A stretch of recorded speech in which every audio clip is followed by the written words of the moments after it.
Hello everyone, and welcome back to my channel. Now, finally, after weeks of thinking what I'm going to say, thinking about what I'm going to do, I'm finally going to go and do this quick little mini series, I suppose you could call it, where I'm just going to go over knife companies and basically answer the question of why carry, or more specifically, why carry this knife company. And to start, I did say I was going to do Spyderco, but I've decided I was going to start with Cold Steel, mainly just because I have a lot of Cold Steels and they're just kind of my style of carrying. Now, here we have pretty much some of my more carried, or I guess favorite, Cold Steel knives. I do have a couple other pieces of the collection, and you guys will see more of it probably throughout the years as I keep doing multiple different reviews and multiple different styles. You'll see more of my Cold Steel collection. Just so you guys know, this is maybe like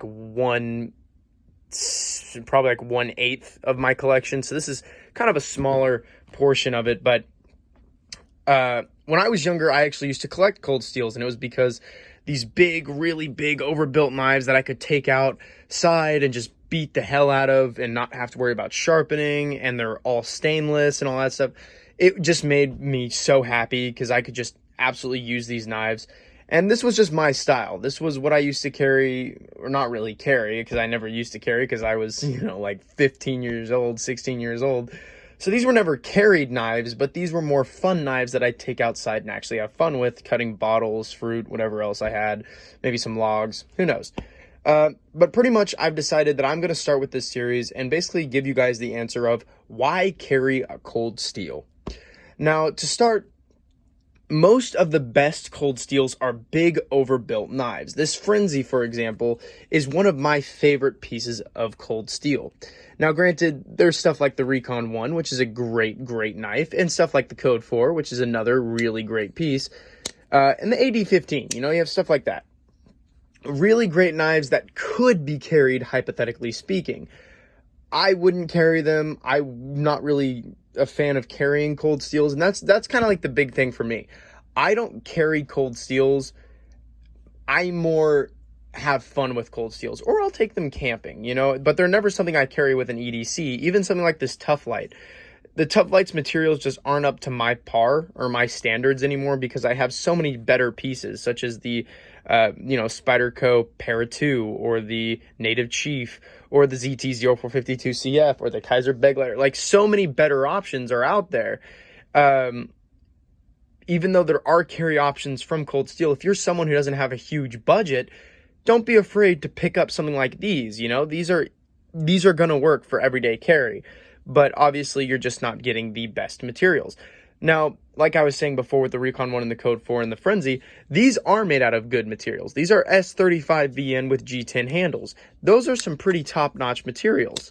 But again, this guy is about 12 inches, maybe a hair over, so I doubt that anyone would rationally carry that unless they're trying to, be a self-defense person who doesn't want to carry a gun, which those exist, by the way. Me.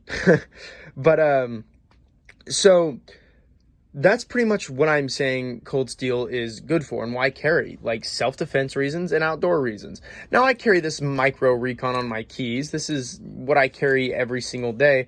Out of every single knife that I own, this is the knife that I carry the most. This is the knife that I carry every single day, no matter what, because it's on my keys and I need my keys every day. So stuff like this is very practical, and I'd say both of the Recons, you have the Recon 1 Mini, and you have the in the Spear Point, and you have the Recon 1 Mini in the Tanto Point. Both knives are really practical and really useful. I'd recommend the Tanto, by the way. The Spear Point works pretty well, but Tantos are just really good for piercing and slicing, especially from a Cold Steel. But again, in most circumstances, I wouldn't pick a Tough Light over, say, a Spyderco. And I wouldn't pick a mini Tough Light even over the regular Tough Light. So my reasoning for carrying Cold Steel, my why of carrying Cold Steel, is if you want something that's overbuilt and will last, and you can take outside and beat the hell out of and have fun with it, get a Cold Steel. Get a big Cold Steel. Don't get these little guys. There's a lot better options out there for this price range. These are really good knives, by the way, for their price. If you guys saw my reviews on both of these, you know that I do like the Tough Light. Not a huge fan of the Tough Light Mini, but I am a big fan of the Tough Light. You guys know I like them a lot, but the thing is there are some better knives. And especially, again, if your budget's just slightly more, like in the $30 to $40 price range, you can get better. And that's just kind of how I see it. But in terms of big, overbuilt, strong knives that you can fold and still take outside and cut down a small tree, you can't go wrong with Cold Steel. I mean, this Voyager has sliced through a log as if it were an axe. I've done that before with my Voyager, and it's crazy. It is so incredibly crazy, and it held an edge pretty well. Cold Steel is really good at their edges, by the way, just so you guys know. But again, they have stuff like the Espada XL, which is their flagship big knife. I mean, this knife we're looking at about 17 inches long. This is a big old boy. And it's very hard use. I've seen people really put this thing through the ringer, and especially because their big knives have this triad lock, and the triad lock's one of the strongest locks on the market.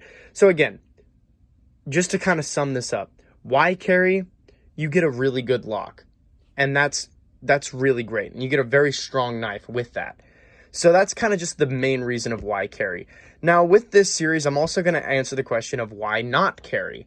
And I kind of already answered that question in the, previously, but here's my reasoning for why to maybe not carry. So, primarily, this is a big knife. You won't carry this on you. These two knives are some of my favorite Cold Steel big knives, favorite Cold Steel knives, period. These knives, could you carry them? Yes. Should you carry them? Probably not, especially because people will probably look at you thinking that you're trying to kill somebody, which, you know, is rational. So why not carry? You know, you get these really big overbuilt knives that are good for outdoors, yes, but they're not good for any other purpose.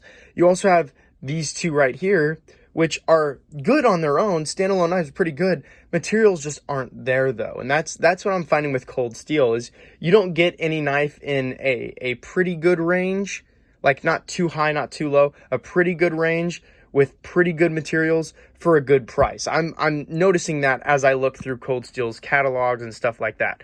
Now, I'd also like to say real fast before people start saying anything, I love Cold Steel, one of my favorite knife companies. I am so happy they exist, and if they didn't, I don't know where I would have started in knife collecting. They are the reason I started knife collecting, and I stand by that. And I will still pick up new Cold Steels, you know? I'm still planning on picking up a Tylite. Even though I already have one, I'm thinking about getting the G10 version and the S35. You guys let me know if that's a good idea. If it's not, then maybe I'll look at something else. But I'm still thinking about picking that guy up. You know, I'm still planning on expanding my collection of Cold Steels because they are doing it so much better than most companies. But there's reasons to carry something and there's reasons to not carry something. And for me, I think that's just the reason why to or why not to carry a Cold Steel. Thank you guys so much for watching. Please like and subscribe, and be looking out for a new video coming out tomorrow. I'm just going to be finishing up some stuff, and then I should be posting it tomorrow. So with that being said, thank you.